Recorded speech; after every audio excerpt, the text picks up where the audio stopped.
All right. Hi, everybody. I'm Rajesh Merchandani. I'm the Vice President of Communications and Policy Outreach here at the Centre. I'm delighted to see you all here this afternoon. And I'm really, really delighted that we're here to celebrate this piece of work.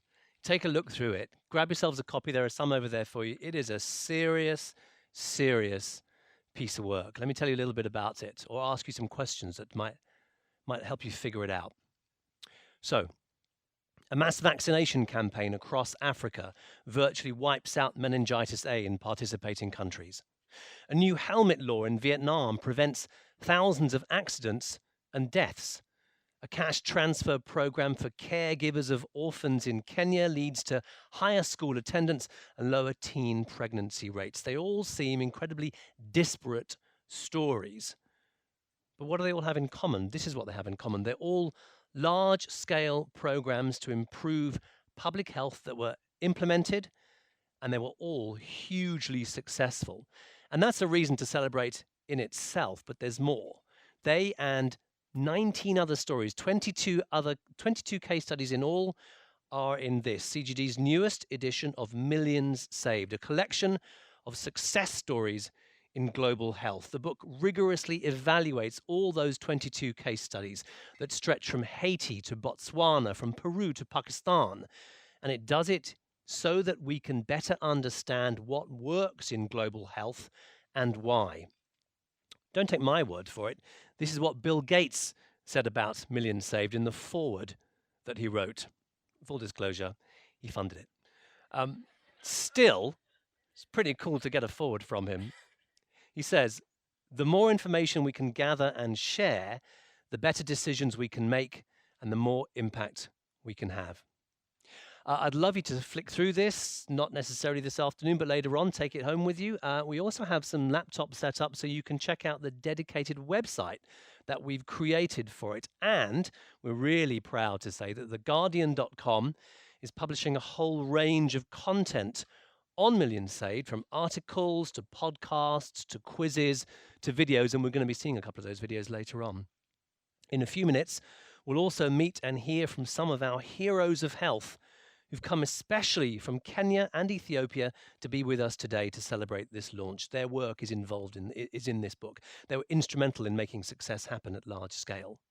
Now, you might have worked out from our very special logo that this is a very special year for us here at CGD. It's our 15th anniversary, 15 years of producing top quality research on how to do development better.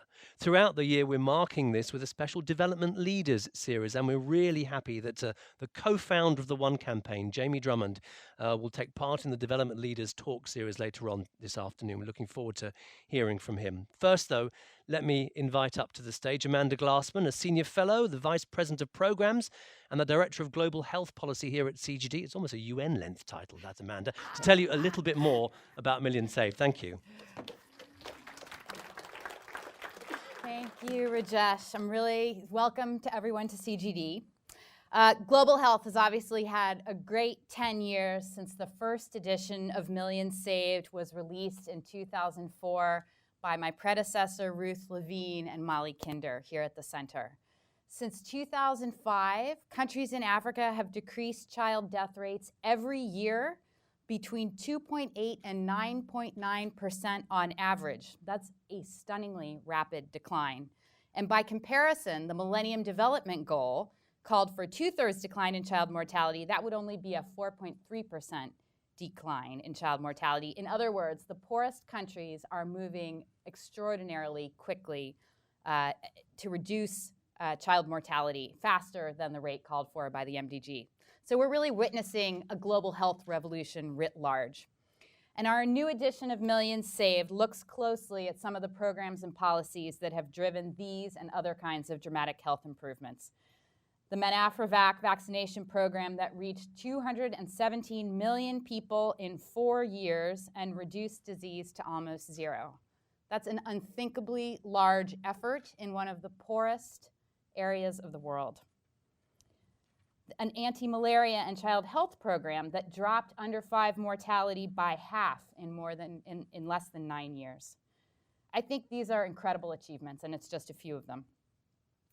We worked with the editors of the third edition of the Disease Control Priorities Project. That's a set of volumes that looks at the best information on cost effectiveness of health programs. And Miriam Temin and I sifted through hundreds of programs and evaluations to try and develop a short list of policies and programs that our external advisory group could assess against the million saved criteria for success. Those criteria were 3, and they were hard. The first, and possibly the hardest, was attributable health impact, meaning that the health results that we observed from these policies and programs were a result of the program and policy itself, and not economic growth, weather changes, or other kinds of secular trends. The second big criteria was scale, more than 100,000 beneficiaries. So there are a lot of large-scale pilots and experiments going on in our field today, but those didn't make the cut. And that was controversial. And we selected them based on duration. We wanted programs that had lived for more than 5 years to show that these were sustainable over time. So these are the stars. And we wanted to tell the stories behind the most successful and best evaluated programs, not just what they achieved, but also how they achieved it and at what cost. Of course, not every program is successful. So we also wanted to shed light on some stories where thoughtful, well-executed programs didn't meet their health goals. And that way we learn something about what doesn't work as well.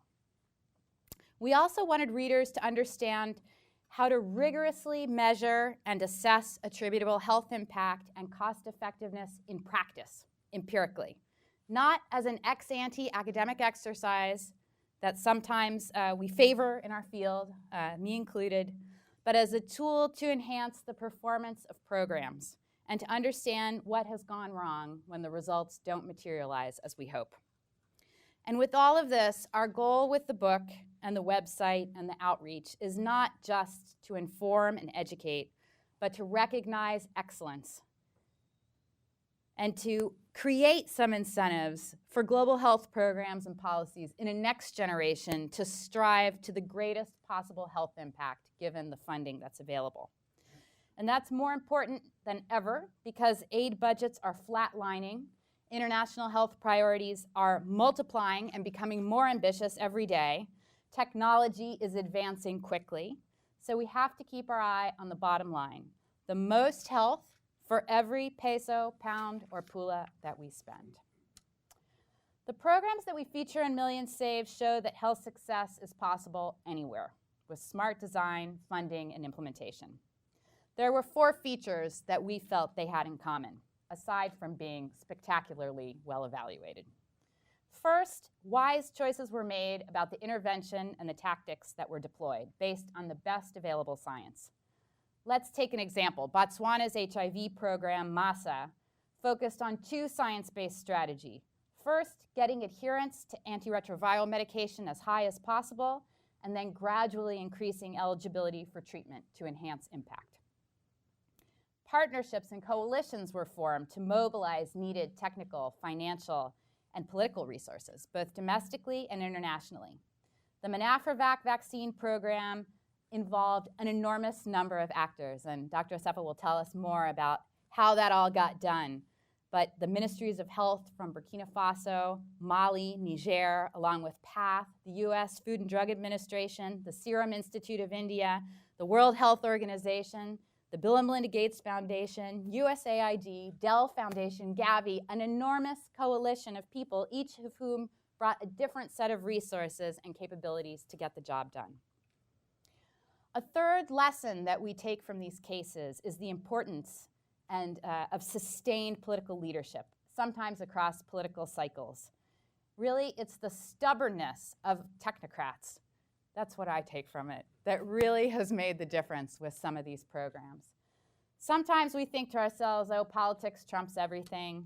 But I really, after doing this work, I really have faith in the ability of technocrats, people who are believing in the best science and really want to get something done, and how that also creates incentives for political leadership to realize benefits from programs that can achieve results.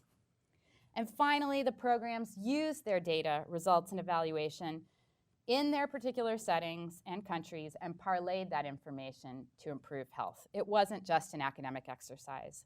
It was used to adjust strategy, target the people who are most in need, and they have payoffs in health. I'll end by just saying how grateful we are to the many people who helped bring this book to publication.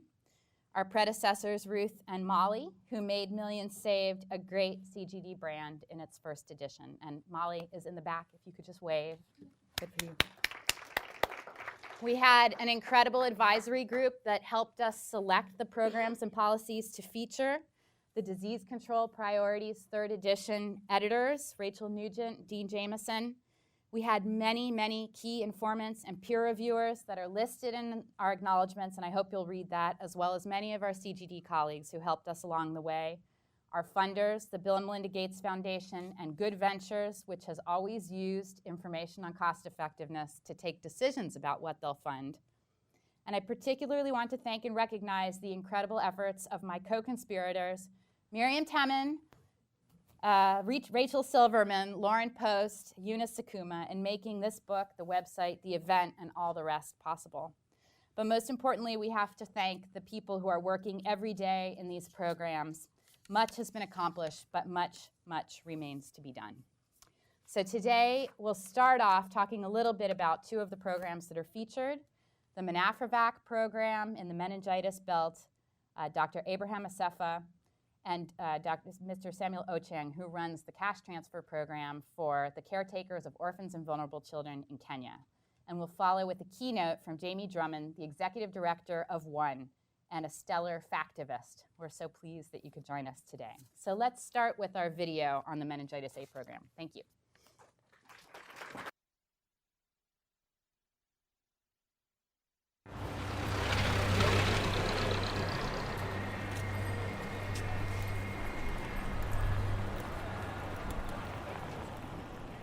The problem with disease in Africa is that often the tools are there, the knowledge is there, the people who can do it are there, and yet people keep on suffering from illness and outbreaks and death. And meningitis was a typical example where the world had all the tools needed to stop meningitis outbreaks in Africa. Once the outbreak happens, everything will be in panic. In the past, it was even challenging getting the epidemic under control because we didn't have vaccines in stock and funding for the vaccines, and it was very difficult to contain. Meningitis is a very acute infectious disease, and unless it's treated, it can kill up to half or more of the people who show symptoms. So everything happens so very fast. That's really frightening. When I was a child, I know a lot of children of my own friends died. Once we played around 10 o'clock, and in the morning they told me that he was died. When I was a child, I didn't know what the disease was. So when I realized it now, it was meningitis.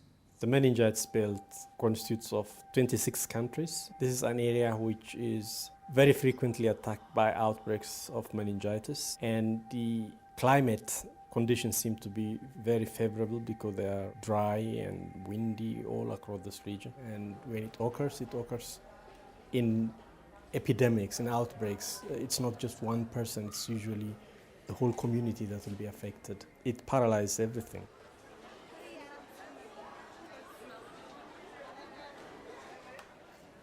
The partners that came together included different groups of people. There were scientists, there were pharmaceutical companies, there were politicians, health workers, and there were community leaders, as well as researchers in Africa.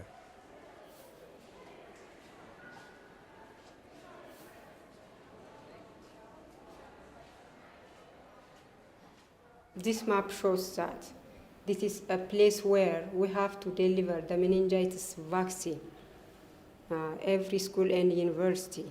In one day, in one school, we will give around 500 meningitis vaccine.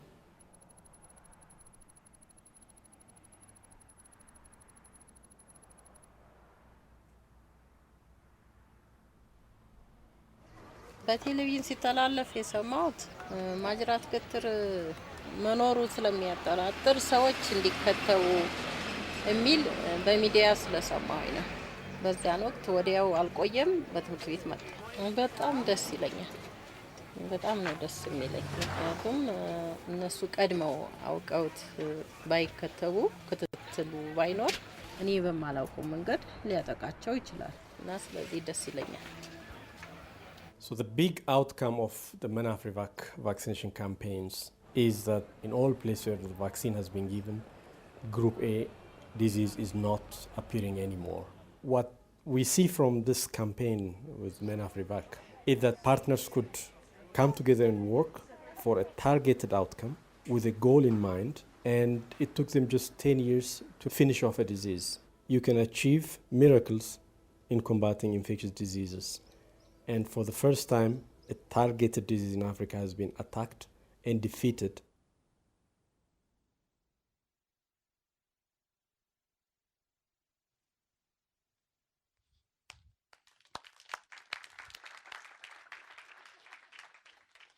So thanks to our partners at Guardian Labs for helping us produce that film.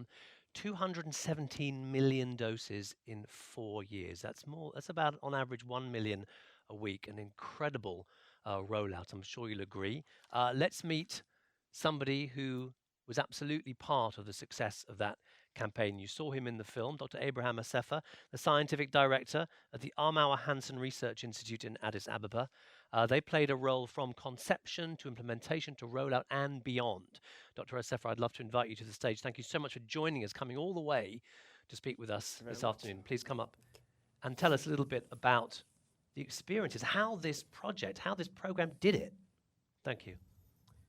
Thank you very much. I feel really very honored and pleased to be here. I'm only a very tiny part of the whole exercise, so I don't claim any big thing in it, but I'm very proud to be able to tell the story here, and thank you for this opportunity. So as has been mentioned earlier, the main problem was that every year around this time of the year, until March, April, until the rains come, this belt, the meningitis belt in Africa, is threatened by outbreaks of meningitis. So schools have always to be alert, markets have to be alert, and when the epidemics arise, there is always something every year. But every 10 or 5 to 10 years, you see these peaks. And this has been going on for almost 100 years.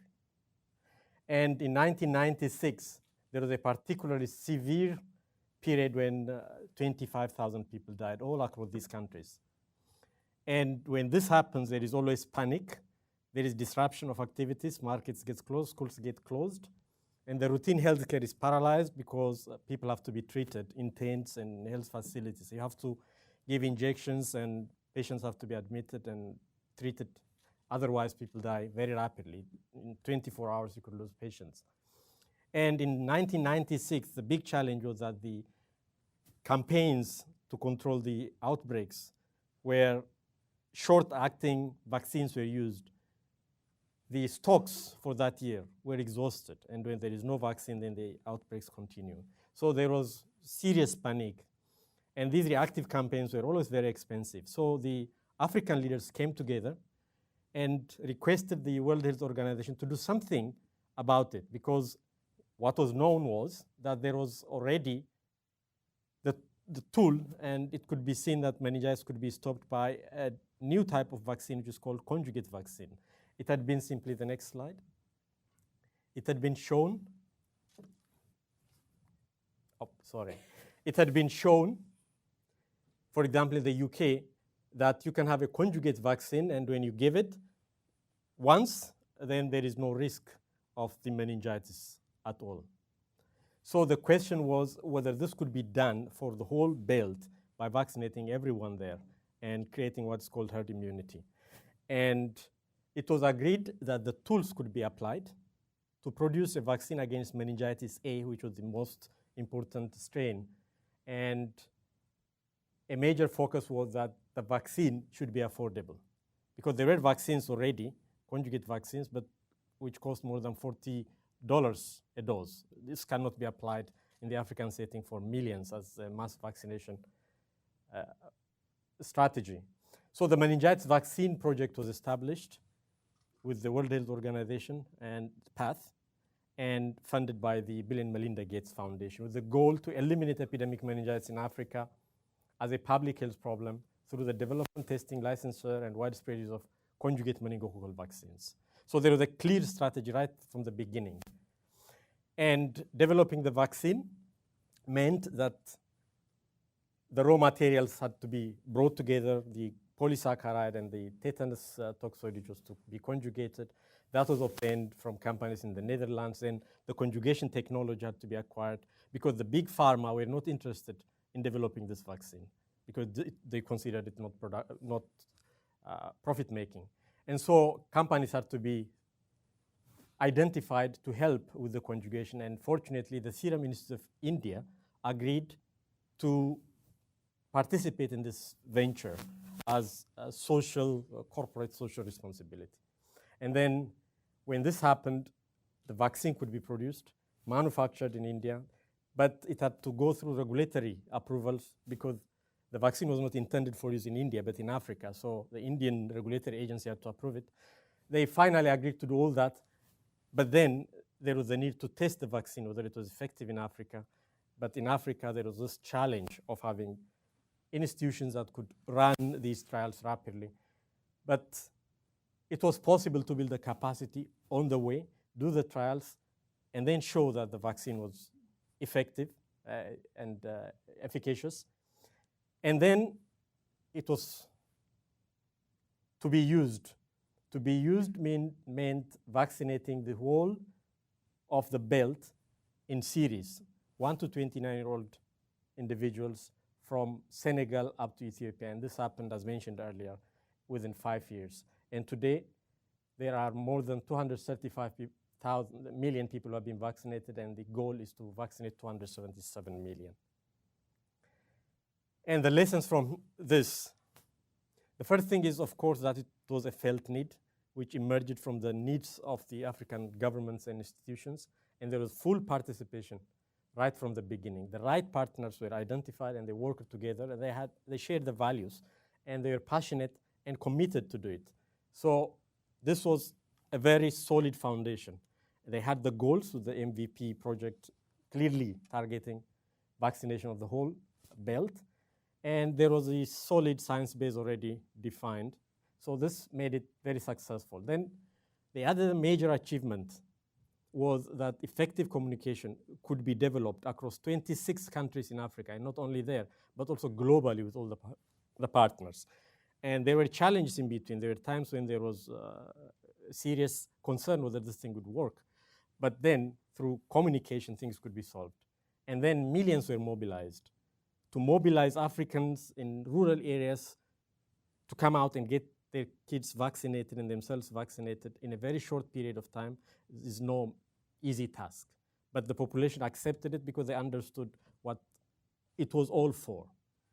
And then the capacity building of institutions in Africa. The researchers, everybody participated, and they learned on the way, and they tried to do their best. And the high quality of research that was done through this project is now a solid base also for further clinical trial activity in Africa. And the big thing is, I think, that everybody now feels happy about it, proud about it, and is saying this can be replicated. There are many diseases, even meningitis, because this is meningitis type A, but there are other strains that also need to be eliminated, that it can be replicated provided there is the rigor and there is the perseverance. And you can see that the extraordinary partnership of all these could be achieved in a very short period of time for this to be successful, especially WHO, Bill and Melinda Gates Foundation, the Meningitis Vaccine Project itself, PAD, and all the 26 African countries and their institutions. Thank you very much.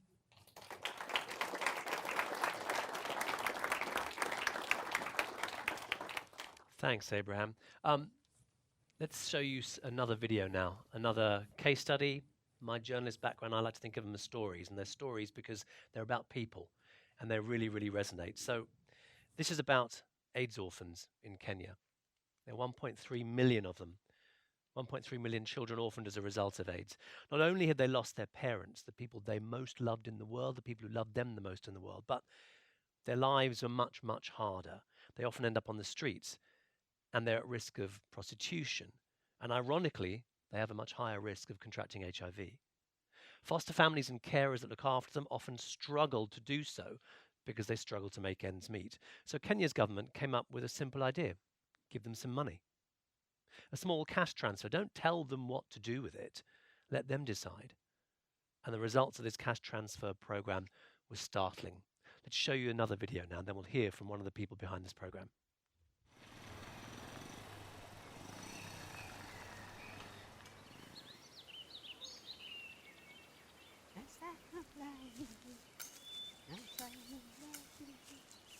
Namba masani mari nyithi kiye ni ma to ndalo cha namba mari nyithi kiye ne ni piny kech to ne onge mang'eny. Ang'iyo nyikwaya ariyogi nikech gionge mingi gi wuongi. Ne an gi nyithindo auchiel, noto adek, nodong' adek. After the death of my parents, me and all our kids were under the head of my elder sister. Getting just a meal was like, you're like waiting for manna from heaven.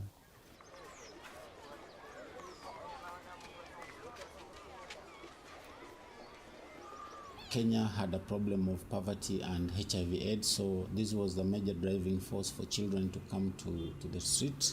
Most of the children were not going to school, and that was a big issue.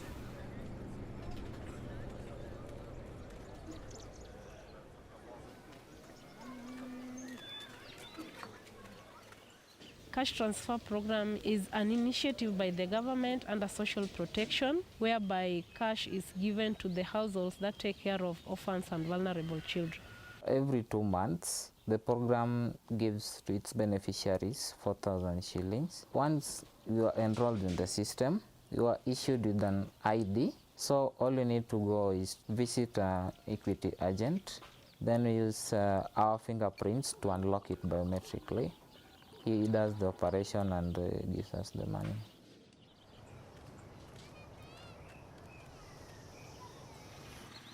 If you look at the situation when we were starting, the community coping mechanisms had disintegrated. So it would have been a national disaster across the country.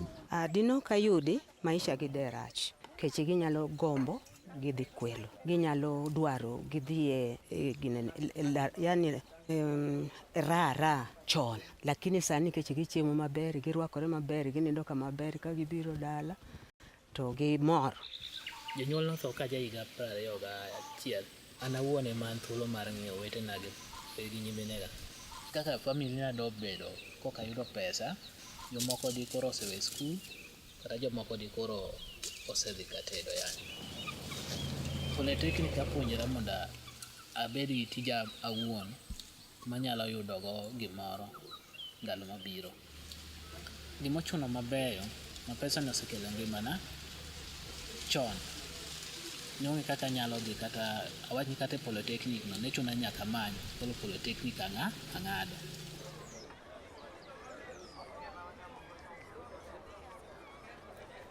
The money I've received from OVC has really changed my life. When I graduate from the university, so I aspire to be a businessman in the future. When Mom died in 2011, I started the program. It changed things in that at times when I lacked part of my school fee, I could just go and get it. I liked going to school because I wanted to be an educated lady.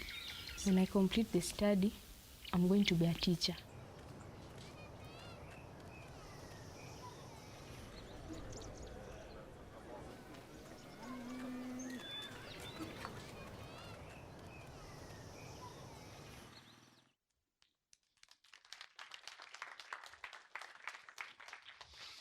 Again, thanks to our partners at Guardian Labs. That has never been seen publicly before, actually. So that was the world premiere. Hope you enjoyed it. Actually, I think we were live streaming that by mistake. Never mind.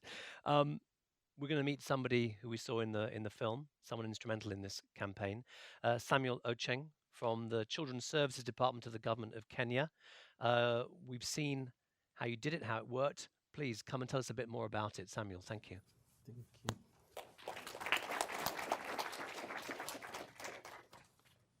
Thank you very much. Kenya is known for having a lot of runners, but today I'm not coming to run. I'm coming to show you a case. Thank you. I'll be very short. As he has explained, I am a MIS coordinator. I'm a program officer in charge of MIS and innovation. So you'd understand some of the things which come in. You are told, I would want to do this by the policy people, and you have to go and think and wake up in the morning and say, this is what should happen. Maybe the next slide. Oh, sorry, I didn't have this. So let me just give a small background. Look at Kenya is somewhere, at least it's bordering Ethiopia. Ethiopia also have some of the best runners across the world. But then the population in 2009, 38 million. Currently we are around 45 million, 45, 46 million, with a poverty line. People living, 46% of the people are living below the poverty line, with a current around 2.6 million orphans in this country. Then most of these orphans are being taken care of by the elderly. Look at the population of the elderly, which is about 1.9 million. And HIV/AIDS prevalence is average is 6%, but then in some communities it is as high as 45, 46%. So it's huge. Yeah, Kenya as a country, I happens to be one of the people who started this cash transfer program. In 2004, I was a very young, naive economist, which had come from the university with the simple idea that you have to work to get money. I was a capitalist economist. So our first thing was to convert me to be a socialist economist who would understand, why must you give people money. And I think I was among the first people to be converted by UNICEF. UNICEF were the first people where we came with this idea. When I remember Harry Belafonte was one of the UNICEF ambassadors, and as he was coming from UN headquarters to see the vice president, he saw the street children on the street. He saw some children on the street, and he was wondering, it is a weekday. Children are supposed to be in school. Why are they on the street? That is how the idea of this cash transfer was conceived. And so UNICEF were the first partners who came on board.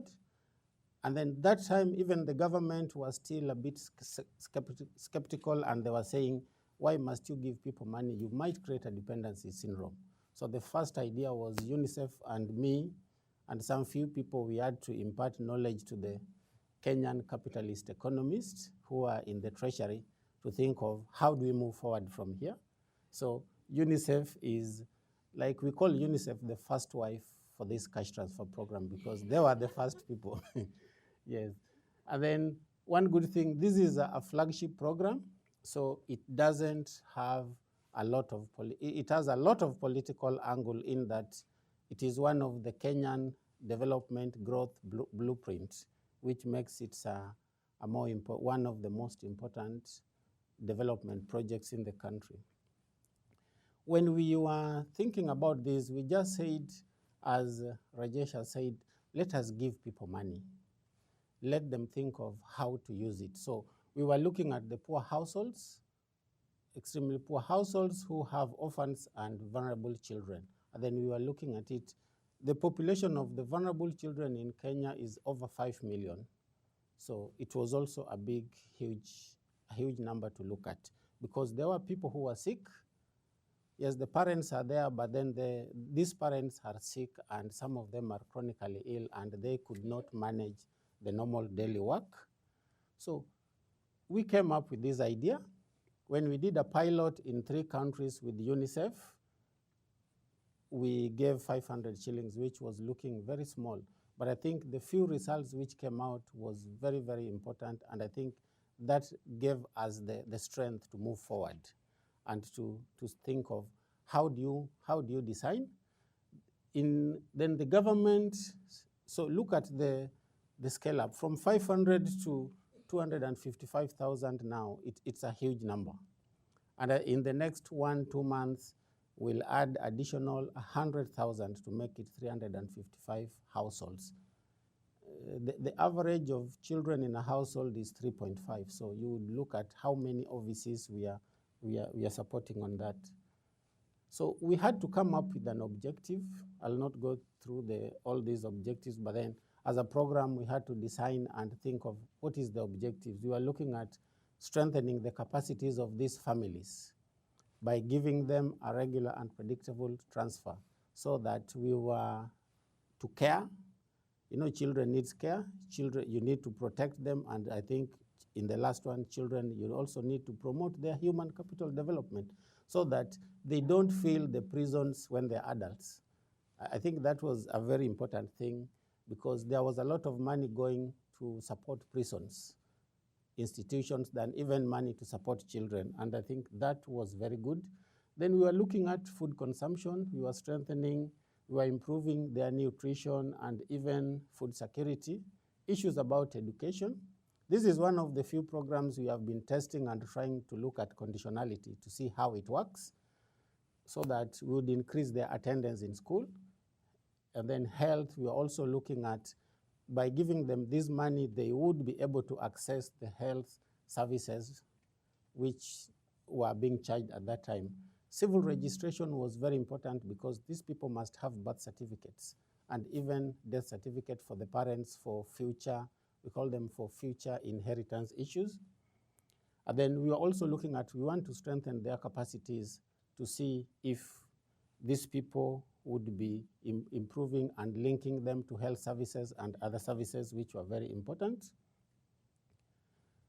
Some of the key challenges was the capacity. I remember we made a very important proposal to the Global Fund. That was around 2004. Yes, they told us one thing.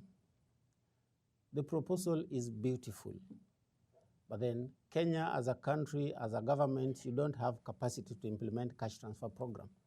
And then so we got a bold stamp rejected because you don't have capacity as a country. And to us, that assisted us, and we said we want to prove to the Global Fund that Kenya and a poor developing country could have capacity to implement a cash transfer program. That was very good to us. But then we sorted the issues of capacity by bringing in some technical support and technical assistance from development partners who are ready to come up and support us on this. So that was very important. But then another challenging issue was the ever increasing number of orphans because of HIV/AIDS. It's still a problem now, but at least looking at some of the impact evaluations, there are girls who are from these families which are being supported, and they are delaying their sexual debut. Some of them were going to the street as early as 14 years to look for money by exchanging money with sex. But then now they are going to school, they are able to go to school, and then maybe they'll start sexual experiences after 18 years, which is good. Issues about extreme poverty. 46% of the population are poor, it's a bit huge. The most important thing was, the most challenging thing based on extreme poverty was also to targeting these most vulnerable groups was very hard. Looking at everybody would want to come in. But then we had to develop a foolproof targeting system which would be able to assist us to move on. Then issues about payments was a bit of a challenge. Kenya, half of the country is in remote areas. There is issues about Al-Shabaab. You understand the Al-Shabaab. In Nigeria, they call them the Boko Haram. The issues about insecurity, issues about nomadism. That was a bit of a challenge, and I think we are happy as one of the few programs in the world which are using purely electronic payments. I happen to carry one of the two. This is the actual. So we are doing 100% electronic payment, which if you look at most of the cash transfers in the world, very few are doing 100% payments. Some of the lessons learned, we are saying cash transfer can improve the care for orphans and vulnerable children, which is very important. issues about credibility. A program has to be credible for it to be supported by partners. I remember when we finished the first credit from World Bank, they told us, we have to give you the second one. But then we were a bit skeptical and says, are we going to use credit to support the cash transfer? But then they said, yes, it's good, you have to use it, which was good. And it's not easy, most of the people who understand, it's not easy for World Bank to continue giving you credit as you go. So I'm very happy because even as we stand now, the government is contributing almost 9 billion Kenya shillings from the original 36 million.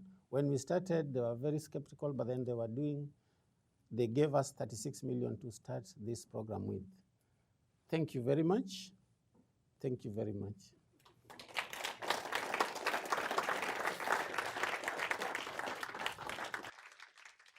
Thanks, Samuel. So, how can we use this book? Well, firstly, for information to make better decisions, as Bill Gates says.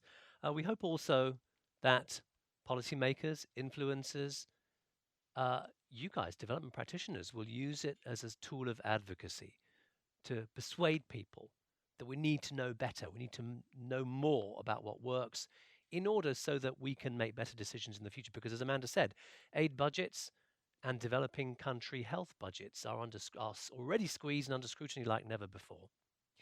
Let's turn to the idea of advocacy now, because advocacy is something that our keynote speaker has done pretty much all his adult life. Maybe even when you were a kid, I'm not sure. Jamie Drummond co-founded the One campaign. He was instrumental in other global campaigns as well, such as Drop the Debt and Make Poverty History. We're delighted to have him here today to give us his keynote talk, which is entitled Confessions of a Factivist, the Sexist Data Crisis. Jamie, thank you. Thanks. So first of all, it's great to be back in DC, and it's great to be back at CGD. Data, which was the precursor to One, was founded at pretty much the same week, same moment as the Center for Global Development, and it evolved into One. And we're also kind of co-born with the Millennium Goals. So Data, One, CGD, the MDGs, this lovely soup of acronyms, all got born in the chicken soup together. And as did this young lady we're about to meet. Do I have the clicker? I have the power. Yes, I do. She was also born around the same time as Center for Global Development, and her story is yours. And it's the story of this partnership we've been all venturing on together since 2000 and since the birth of the Millennium Goals and our millennium and our century and Eva. She was born in Meningitis village in Tanzania, in rural Iringa. The majority of the village, they live in extreme poverty. And, pretty much the goals were invented for Meningitis. She's a remarkable young lady. So she's just hit 16. And she's got here. So that's the key point. She's one of your millions saved that Molly talked about 10 years ago, and again 5 years ago, and again in this latest iteration. She is your living proof. And the story now is what happens with her for the next 15 years. And I'm going to go on to talk about what we've got to do together to make sure she does get through the next 15 years to build on the success so far. So she got vaccinated. Congratulations and thank you. She's in school. That's pretty great. She spent a lot of her childhood in a house that has a malaria insecticide-treated bed net. Again, thanks to this partnership. And her country's economy probably did relatively better because it had debt cancellation and a doubling of aid. So the partnership that we've all been working on together around the world for Tanzania and Eva and Meningitis village cancel these debts. They had $6.7 billion of bilateral and multilateral debt in Tanzania, gone to zero. They're coming back up again now, but they got right down there. We doubled aid. Their economy quadrupled. And this resulted in these increases in primary school enrollment, in dramatic reductions in child mortality in Tanzania, and extremely high vaccination rates in that country. And to the real ultra-factivists around you, you may notice, you actually can't quite read it, but down here in the corner it says 97% DTP3 coverage rate in Tanzania. Does anyone know what that rate is in the United States of America? It is lower anyway. So Tanzania beats the United States on this particular indicator of the SDGs and MDGs. That's pretty great. It's a universal agenda, remember. And it's a similar story across the continent.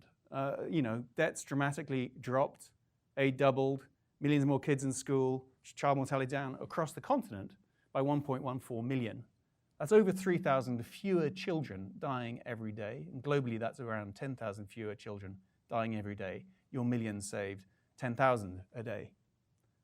And a particular thing we've all worked on together was around access to antiretrovirals, which dramatically increased. And that's the result of all this partnership and on our work together. And I was asked to talk a bit about what, in our experience, helped bring about these outcomes. And it was very much using the evidence that you at CGD have been pulling together and the development policy community in DC and similar places of what works. So there are 4 Ps to our theory of change and advocacy, and it's not sort of ours, it's just an accurate description of, I think, what many of you find to be good campaigning approaches. We try very hard to back evidence-based policies, that's the first P. And then we scale them through both bipartisan or non-partisan and multilateral political strategies. We try very, very hard to make sure we work both sides of the aisle. And that's one thing in the United States. You got your Republicans and you got your Democrats. But it's very difficult with extremely, say, conservative policymakers in the United States dealing with a French socialist at the same time. And we try to do that because we don't just try and change policy in one country at a time. We do it in many countries at once. And that is particularly fun. We're not just trying to do it in the United States and France, we're also trying to do it in Nigeria and Norway. And that's when you get an exciting, really sort of global scale change, is when you're changing and campaigning for changes in policy in many countries at once. And you get them to leverage against each other. And then, of course, you've got to get the public to speak into the political processes in all those different countries backing that evidence-based policy at the same time. They tend to have budgetary processes which go on at roughly the same time, and then they coincide with G7 summits, UNGAs, United Nations General Assemblies, and so on. And suddenly you find yourself needing millions of supporters all around the world campaigning at the same time with one voice to impact policy change in all those places. And that's how you scale up more money for things like the Global Fund for AIDS, TB, Malaria, the Global Alliance of Vaccines and Immunizations, how we got HIPIC and MDRI debt cancellation done, and so on. And you start to see really serious change happen.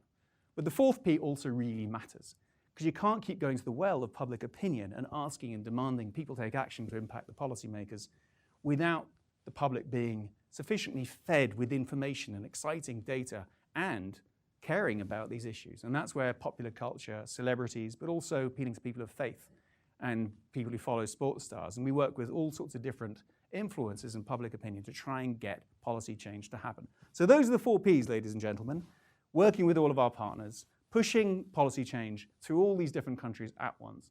And that's how we have all worked together to get these things done, which we think have helped Eva get here.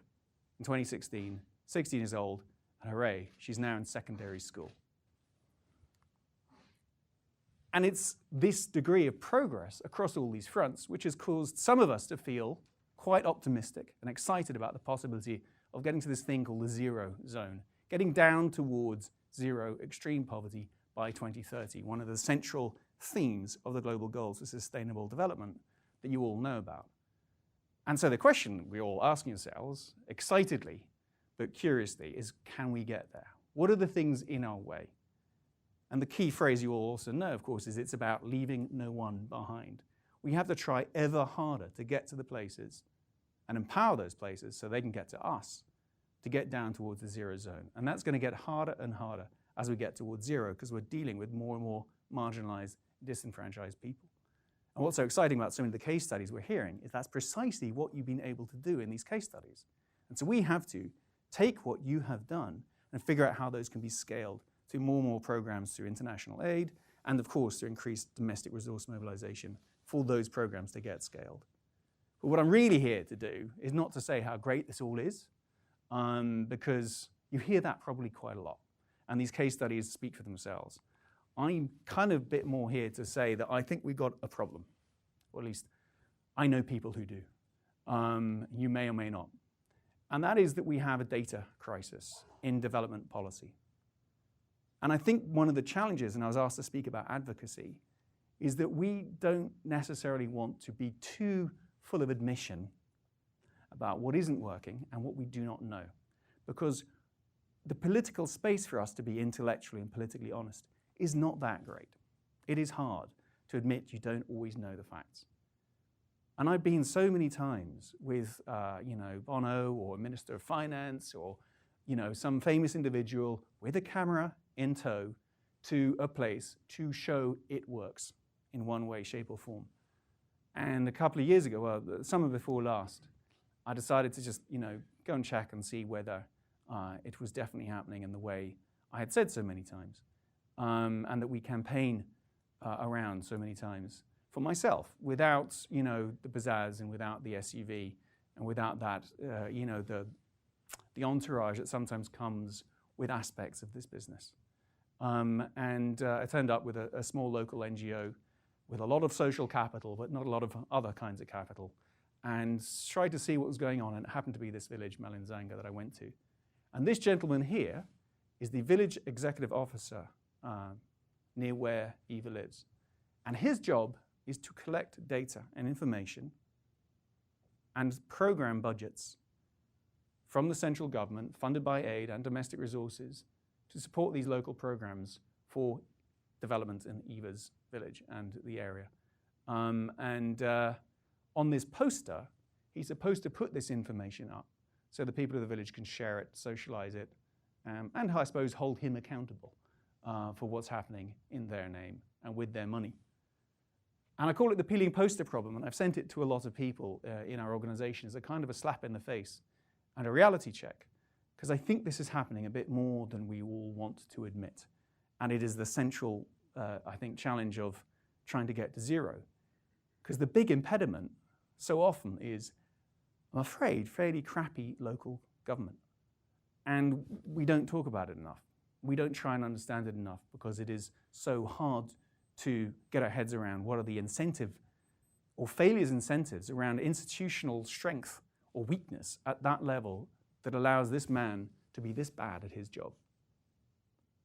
And if we don't try and figure that out and don't try and understand what it is that these two great guys did with your programs that meant that gents like this, who were the impediments to progress for your programs, were overcome.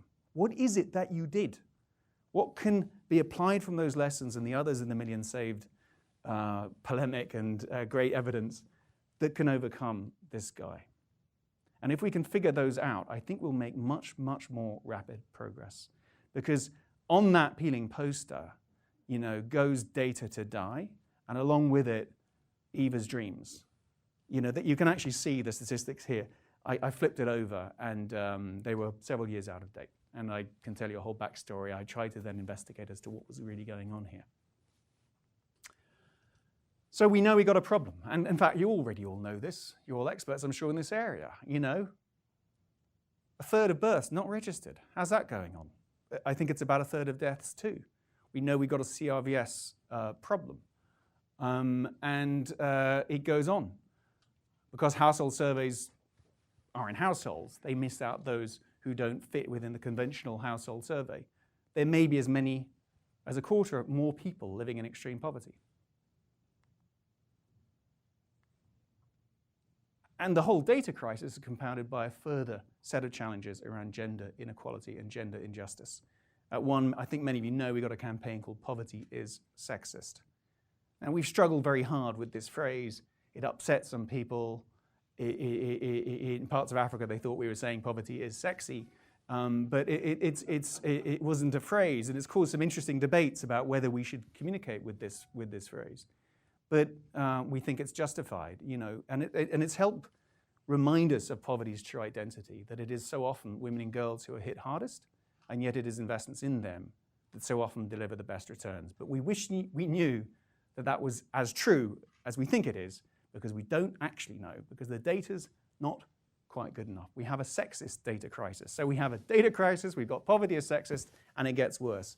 In the Venn diagram where these overlap, we have a sexist data crisis. We're missing huge swathes of data about women and girls, about gender disaggregation of all these facts and figures, and you can pick on so many different fronts.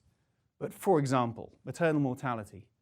We think it's probably in Africa sub-Saharan Africa, 179,000. That's a very precise figure. But in fact, it could be over 250,000, or it could in fact be about half of that. Which is it, folks? We're not sure. This is supposed to be one of the key indicators on one of the most funded areas of the NDGs and SDGs, which is health. And when it comes to women, we don't know, as well as we should, the facts and figures. And how has this gone on in our plus $100 billion industry for over a decade? Now, so here's the good news. We all got together last year, admitted we had a problem, confessed it to each other, sat around a table, we launched the Global Partnership for Sustainable Development Data. Thank you everyone involved in that. And it's got over 11 commitments now from the private sector, from governments, from NGOs saying, yep, we got a problem. Good news, we got solutions. We can scale up the things that you've taught us from all these programs that we know from Millions Saved have been successful. And across the global goals, we're going to try and apply these lessons to scale. And of course, new technology that wasn't around in 2000 gives us huge new grounds for optimism that we can make progress. But let's not be too excitedly techno-optimistic. We're going to need people who still sit in very boring town hall meetings. We can't just fix it all with technology. We've got to have both of these things working together to really scale this partnership. It's going to cost money.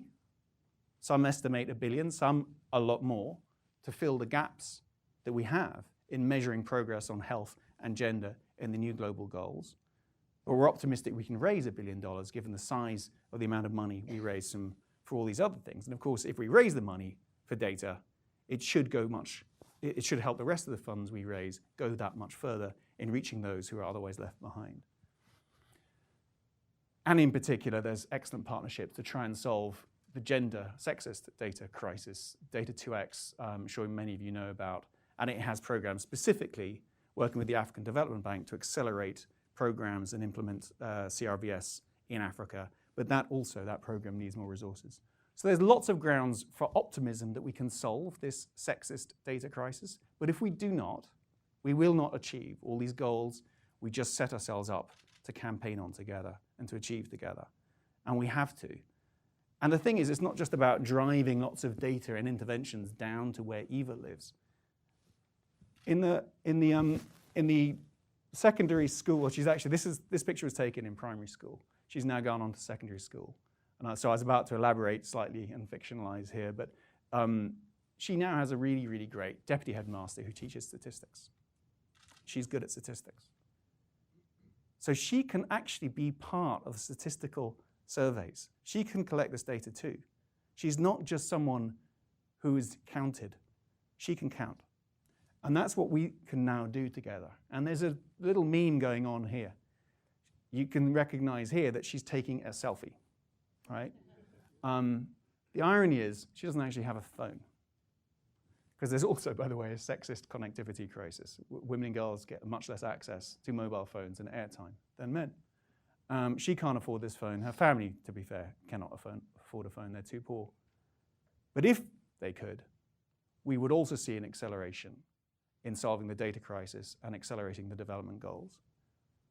So here's a set of solutions. Here's a set of things we'd love to work on together. And I'd love to brainstorm here with you about how we get connectivity and data from Eva and for her entire generation. So these global goals don't become this top-down thing that we talk about just in DC. They come from the bottom up and put her in charge and her generation. And that way, I think we can get the job done. So thank you very much. That's all I've got to say, folks.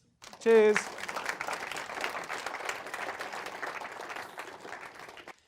Thanks very much, Jamie, and thanks to all our speakers. What we're going to do now is we're going to put some chairs on the stage and invite our speakers back up to the stage so you guys can ask them all some questions. What we'll do is that we have some microphones going round.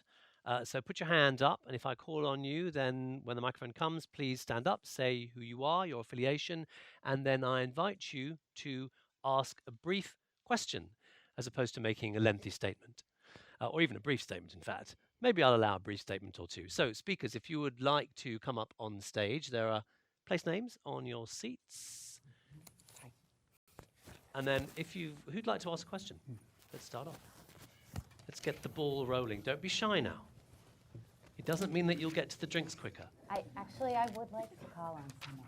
Oh, yes, yes, yes, yes. I'm going to call on you, sir. Lewis Borston from the Osprey Foundation. Let's give you a microphone, actually. Thanks. Please stand up. And You can see me. So when I got the announcement about this last week, I noticed that 2 of the projects that I had funded when I was at the Gates Foundation 10 years ago were included. One successful, the total sanitation marketing in Indonesia, and one less so, the hand washing in Peru. They're both about 10 years old. And I sent a note to Amanda, and she said, would you mind commenting briefly about this? And so I've got 3 comments. I'm going to preface them with a little context, which is to say, a lot of humility, because boy, is it nice to see something that you worked on so hard and helped design and fund in there. But at the same time, there's another one that's in there as an object lesson of what didn't work. So you're in a very unique circumstance, actually. I don't think that happened to anybody else. Okay. The second thing is, I'd say on the sanitation side, there's one program mentioned in here in Indonesia that was actually implemented in 3 or 4 countries. That program had other countries.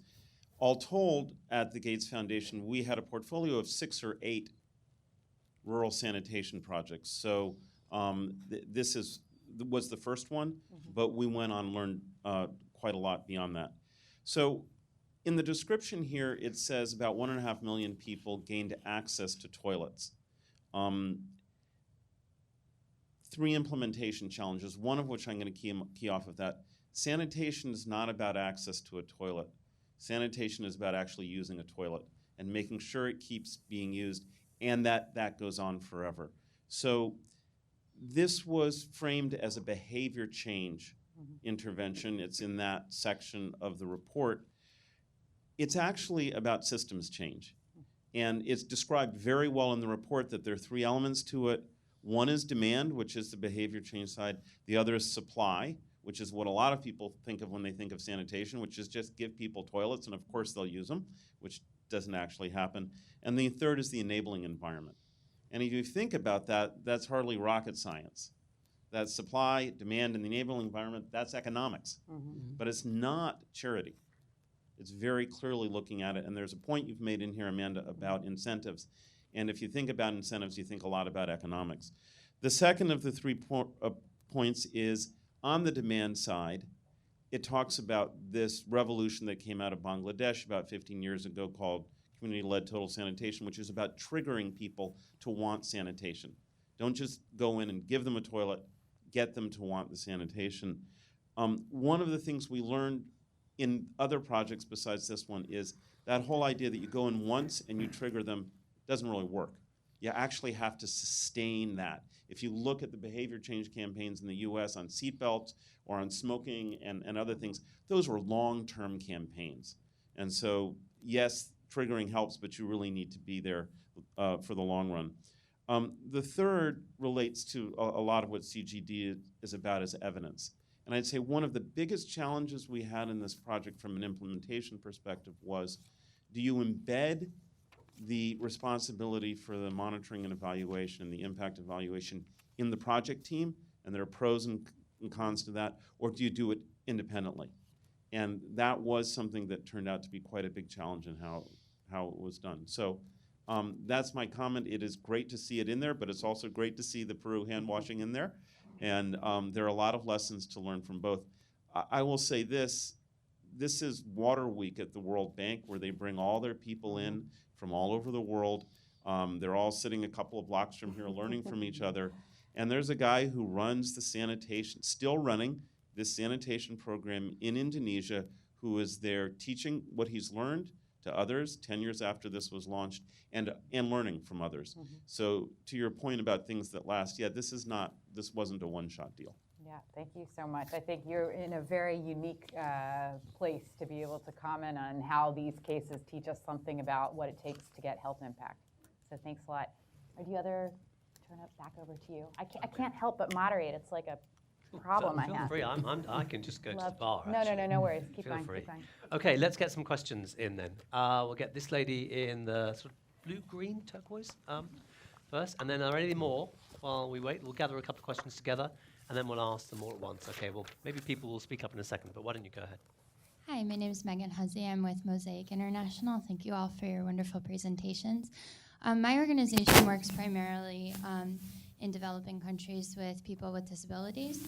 So my question is regarding this notion with the SDGs of leaving no one behind. And my question for all of you, and as looking at bigger development projects or more mainstream development projects, how we incorporate disaggregated data about vulnerable populations and making sure that you're reaching vulnerable populations, and then also about how to overcome social stigma that may be attached to vulnerable populations that may be hindering attempts to reach them. So thank you. Okay, great question, Megan. It feels to me, Samuel, like perhaps we should ask this to you. Should we collect a couple, maybe? Well, no one else had any at the moment, Oh, really? so maybe Come someone on. will be brave in a second. So while they're Here, listening to some Ambassador answers, Kolker has a is there another comment, one? and then Jenny. Oh, right next to you. Okay. This is also a little bit backward looking, but I'm now Jimmy Kolker with, I've always been Jimmy Kolker. I'm now with the Department of Health and Human Services. In 2010, I was with UNICEF and visited Western Kenya and saw some of the cash transfers that we were working on with the government there. And there were only about 10,000 children benefiting, and the limiting factor, if my memory serves me right, was that the distribution was through the post offices. And I see that you've overcome that by having a much different distribution system. And I think to all of us, trying to scale up, when you have some kind of institutional obstacles, being creative in overcoming them is one of the keys to success. And I'd just be interested in you talking about how you expanded this program from a small number who are actually having trouble accessing the money to 30 times as many who seem to have an effective system for getting the money. This is to Samuel, I'm presuming. Yes. Yeah. Yes. Okay. Let's just first do a rigorous evaluation of whether there are any more questions in the room at the moment. Are there any more? I'm missing any. This lady over here. Hi, I'm Jenny Ottenhoff from the U.S. Department of State. Thank you all for your presentation. This is fantastic. I'm working in the SDG space and specifically the data revolution space. So thanks for the shout out to the Global Partnership for Sustainable Development Data. My question's a little broader though. I was really struck in the presentations on million saved cases, particularly the one on meningitis, on the importance of everyone had buy-in. There was a lot of local buy-in, and it was really driven by kind of all hands on deck. Everyone was on board. And then in Jamie's presentation, the peeling posters problem. At the local level, something's going wrong. And I've been hearing a lot in the SDG space, which I think is great, how important it is to have local buy-in, how important it is that the SDGs are going to be achieved at the local level, at the districts, at the most subnational levels. So I'd love to hear more reflection on how we engage at that level. I think the world has been fairly successful at reaching the national governments, but it's a little bit harder to drill down. So any other reflections on what has worked, perhaps through the million saved cases that are represented here, or perhaps what hasn't worked that you've seen through looking at million saved cases, or otherwise? I would love to kind of get at what works at engaging at the local level, specifically for looking forward at the SDGs. Okay, Jenny, thank you. I think that's pretty much the question that you were asking at the end of your presentation there, Jamie. We've got 3 questions. Let's get some answers, because it'll get a bit overwhelming, I think, and then we'll come back to you guys in a second. Samuel, a couple of these questions are pretty much directed to you, I think. One about cash transfers. How did you kind of scale it up? How did you reach populations? And then related to that, I think, is also the question that Megan asked about how do you ensure that you're reaching vulnerable populations and overcoming the stigma of being in a vulnerable population? Why don't you take those on? We'll get some other comments from the panelists as well. Yes, thank you very much. He happens to be in Western Kenya, and I'm happy about that. But then when we started this, the issue was how do we communicate, and how do we talk to the policy people to clearly understand the need of the cash transfer. And I remember when we started, we had to take the director of budget, the treasury secretary, and the secretary for economic affairs to Colombia to see, that time that was a Bolsa Familias program. Because originally people thought when you're working under child protection, the idea is you are dealing with only children issues, the justice systems, and all these other things. And I'm happy because I was part of the team. We used the UNICEF country director to support us and to take this team to Colombia. When we came back, the director of budget asked us one simple question: how much do you want? How much do you want? Because we now understand your role is huge. Then the next thing which also supported us very much was when we started, after the pilot, we started impact evaluation process. And the first results after 2 years were very nice, because the first issue was the program was able to reduce poverty by 13%. And it had never happened before. There was no program in Kenya which was able to reduce poverty by 13%. That even caused a disbursement of a unit in the Ministry of Finance, which was called Poverty Eradication Program, because they had never done that. So what is important is impact evaluation, and then we did them in a way where we produced policy briefs, very simple cases, and that assisted us to scale up. And then we also bought a buy-in from the political group, where we were, almost to the election, we were pushing them to sign an agreement. Are you going to support the cash transfer as you are moving forward? So it was also a political tool, where if you are not part of the cash transfer to support the children, then it means you are not a good politician. So these are some of the issues we pushed on to support us, because I think there was a goodwill. When it comes to most countries, children issues are positive. But then when we started the program, the issue was orphans. We had not looked at much the vulnerability, but then impact evaluation brought an idea that we would expand the category of vulnerability. And I'm happy to also explain that we used to have only the vulnerable children, where we are looking at the parents are sick. We had to bring in now the severe disability children, which were more important, because this group needs a 24-hour care. Sometimes back in Kenya, these children were being put in houses. They would not be, because of the stigma, as she's saying, they would not be put out, or they would be tied in a rope and put, so that the mother has to go to look for food. You can't leave a severe disabled child to roam in the homestead. Those were some of the stigmatization and we had to do a lot of communication strategy to this group for them to understand that it's not an issue. The issue is, how do we support this severe disabled child instead of keeping this child in the house? Thank you. Okay, thank you, Samuel. Any other panelists want to come in on those questions, on those points, or we'll move to the next question? Is that a yes, you want to come in? No, next question. Okay, right. The next question, let's take that question that Jenny asked and that Jamie actually posed in his presentations. Effectively, basically, what is it that you guys did right? How do you, and the way Jenny put it, how do you engage people on the local level to make sure that the data is there? One of the lessons of Millions Saved is that there is ongoing evaluation and course directions in programs, and you need data for that. So your programs were successful. How did you manage to do that on that kind of basic ground level? Abraham, why don't you answer this? I think the key thing in any intervention is, if there is time to try to build trust, but if there is no time to do that directly by whoever is trying to implement anything, to try to associate with those who have the trust. Because communities are intelligent. If you were to live in any community with the given circumstance there and see what people are doing there, I don't think anyone would do anything better than those people there, because they are trying to adjust to their environment in the best way possible. But any shift from there threatens them, and so they need to understand that whatever is going to change is in their interest. And the big problem we have with a lot of government initiatives is that they come from top and try to drive the change rapidly, and the community is just told to do things. In the meningitis project, the most effective drive was, of course, that the disease was known to all.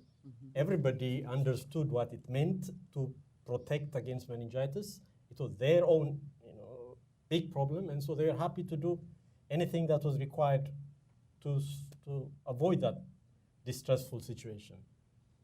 Sometimes in certain communities, mass vaccinations are not appreciated. So why it should be done in mass and why it should be given to everybody needs to be explained. And that type of activity requires communication. And for communication, what has been done in this project is to try to use community leaders and opinion makers in the communities and work consistently with them, not come in and go out and come in a long time later and start talking again. I work in a research institute, and often we have to do clinical trials, and clinical trials are done on healthy people sometimes, and explaining this to them and telling them this is in the interest of everybody else that you should participate as a volunteer requires much more convincing power than intervention types of things where a vaccine is given to protect a family member. So what we do is we first go and meet community leaders and explain things to them. The community leaders are sometimes highly educated people, sometimes they are illiterate, but they are all intelligent, so they understand. And then if there are any questions that they have not understood, we clarify those to them. And when everything is clear, then we get their approval and then start talking to the community. And when we talk to the community, they usually go to these people and ask them, these guys, what are they talking about? And the community leaders would tell them, look, we have discussed this is the reason why, and so on. And when the work goes on, there are sometimes negative situations that emerge. And in these situations, they come and contact us and ask for clarification. And then we tell them and they go back to the community and everybody is at peace because they have the confidence. And in my country now, Ethiopia has done well in some indicators, the Millennium Development Goal and so on.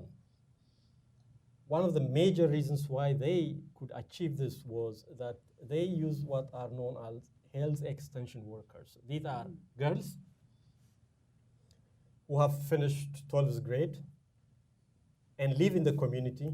The lowest administrative organ is called Kabale, and it's an administrative area for about 5,000 people. And there are 2 girls for each Kabale. And these girls have a package of 16 things to do. They are trained 6 months, sometimes up to a year. And they sit in the Kabale and communicate to the Ministry of Health and other structures in the system. And they handle, for example, sanitation issues, vaccination, early diagnosis of outbreaks, and so on.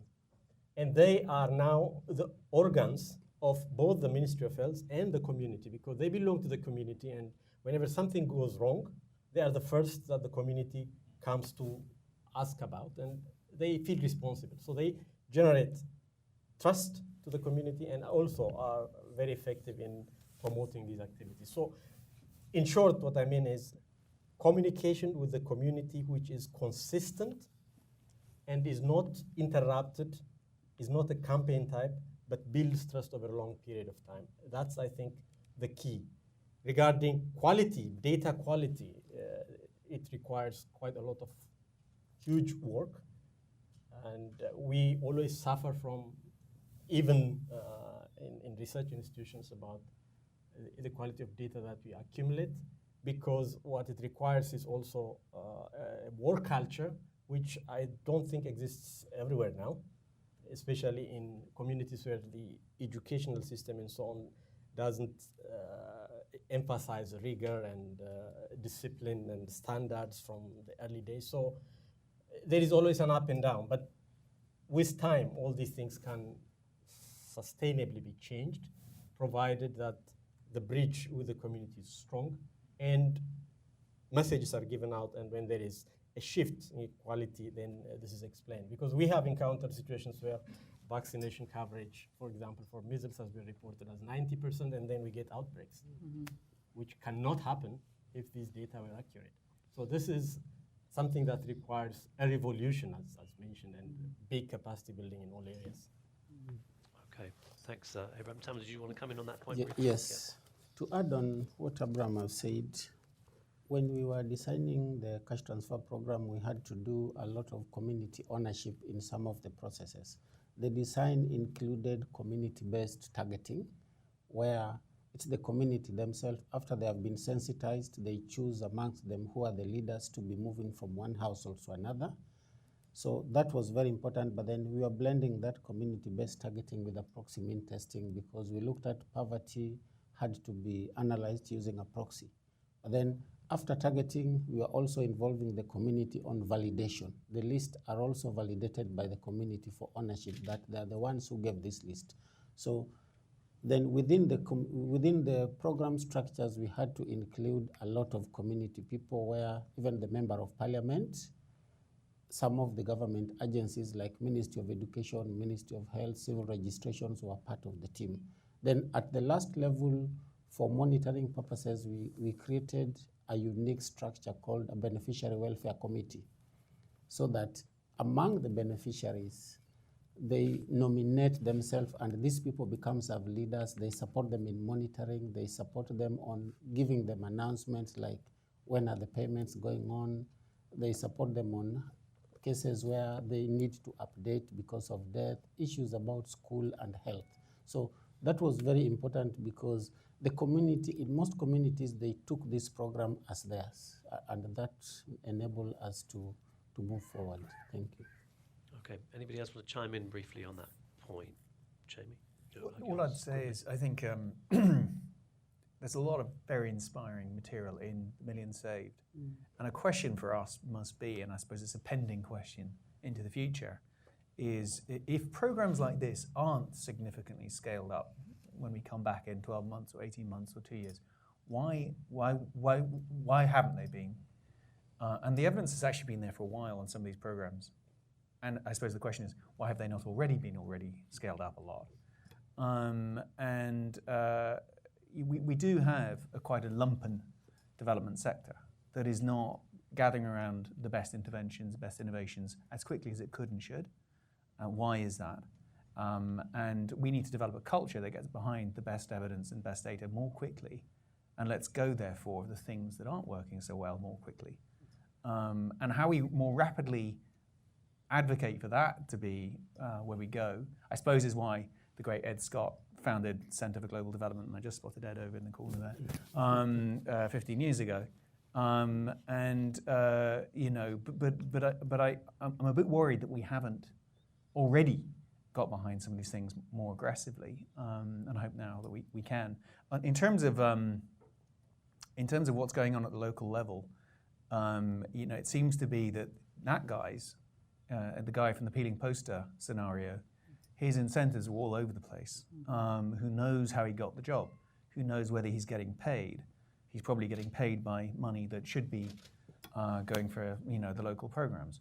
But how he got that job and who can kick him out, if anyone can, for not doing his job well, has got to be the question, and it's got to be the major impediment to a lot of progress that these programs seem to have got around, but in lots of places those impediments remain. I suppose a question, Ibrahim, for you is, how did that healthcare extension worker program come into being in the first place? It exists in Ethiopia, it's great. 10 years ago, I don't think it was there. And I think correct me if I'm wrong, but I remember, was it there? I don't. Yeah, it was there, but actually we wanted to include the health extension worker program in Ethiopia, but there's no good evaluation. No, not yet. You'll help us with the data, right? So we can do that for the next time. Yes. Well, I remember there was a strong pushback by some policymakers in Ethiopia about the idea of barefoot type healthcare workers because it was seen to be patronizing to a healthcare system. And so I remember those debates and arguments. And how were those overcome? And how much are those people paid? So the health extension worker system in Ethiopia started actually from lessons learned in the agricultural sector. So there were agricultural extension workers already in Ethiopia in the 60s. And the idea was that these graduates from university and higher learning institutions go to rural areas, work with the farmers, show them how to use fertilizers, and improve their way of farming and so on. That was copied into the health system and built up gradually. But a major shift was when the health extension workers numbers increased rapidly to something like 33,000 in a short period, and there was a policy decision that it is better if they are girls, and so they are girls. You know, there is, you know, the Ministry of Health talks about an experiment that they did. They invited communities to discuss about their priority problems and so on, and minute them and report them. In one group, it was a mixture of men and women. In another, it was just men, and in a third one, it was just women. And when they read the minutes, the discussion topics where there were men centered usually on conflict resolution, fighting between this and that over plot of land and so on. Those where it was ladies, the discussion was about mothers, their children, the health of the family, and it was mainly focused on health. It was not about other things. So they chose that these health extension workers are should be girls because they can address these issues much better and they can access also family responsibilities better. So the changes in the last 10 years that the numbers have increased, and they have now been put into the system, not as volunteers, but as regular workers, and they are paid about, I don't know, about $100, less than $100 a month. It's a salaried job now. Yeah. But it's really important to look at that program and that approach very closely because it's being adopted by a lot of other countries in the region. But it hasn't been rigorously evaluated yet. Is a community health worker approach better than some other approach, contracting NGOs? I mean, there's lots of different ways to get primary health care services. So I think, you know, I think what I've learned from the Millions Saved process is how important it is to evaluate well. And I think the stories from Kenya, the programs that we've talked about, have used that impact evaluation to parlay it into greater funding and greater impact. So maybe. Okay, and at that point, yes, at that point, I'm very conscious of time, and I'm very conscious that we would like you all to mingle and talk with our panelists more one-on-one. So I'm going to invite you to take a look at the laptops if you're here, to check out the dedicated website. Most of you have copies of the book. Enjoy it, let us know what you think. Enjoy a drink and something to eat, and please thank the panel. Thank you very much.